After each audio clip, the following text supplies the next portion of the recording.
When duty called. Suminit married Du Cheng, really to avoid my father's control, and to avoid the whole family. She was born and raised in Tibet until 1982, when her family moved to Henan, a bustling province in the valley along the Yellow River.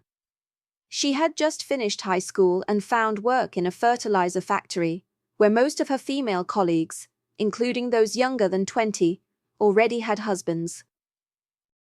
Her marriage was arranged by a matchmaker, which was common at the time. She had spent much of her life cooking for and looking after her father and 3 younger brothers. I wanted to change my life, she says. The couple met only twice before the wedding. She wasn't looking for love, but she hoped that love would grow once they married. Suminit did not find love. But she did have a daughter, and that is one reason she convinced herself she needed to endure the abuse. We are always so afraid of being ridiculed and blamed if we divorce, so we all choose to endure, but in fact, this kind of patience is not right, she says. I later learned that, in fact, it can have a considerable impact on children. The child really doesn't want you to endure, they want you to stand up bravely and give them a harmonious home. She thought of leaving her husband after her daughter got married, but soon she became a grandmother. Her daughter had twins and once again duty called. She felt she needed to help care for them, although by now she had been diagnosed with depression. I felt that if I didn't leave, I would get sicker, she says. She promised her daughter she would care for the 2 boys until they went to kindergarten and then she would leave.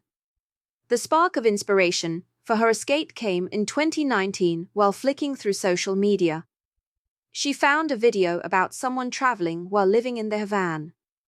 This was it, she thought to herself. This was her way out. Even the pandemic did not stop her.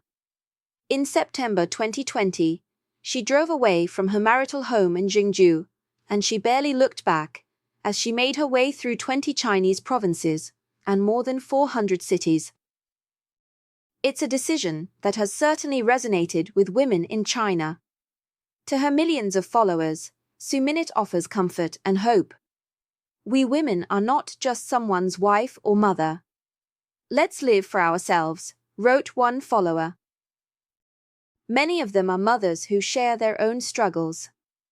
They tell her that they too feel trapped in suffocating marriages. Some say her stories have inspired them to walk out of abusive relationships. You are a hero to thousands of women, and many now see the possibility of a better life because of you, reads one of the top comments on one of her most watched videos. When I turn 60, I hope I can be as free as you, another comment says. A third woman asks, Auntie Sue, can I travel with you?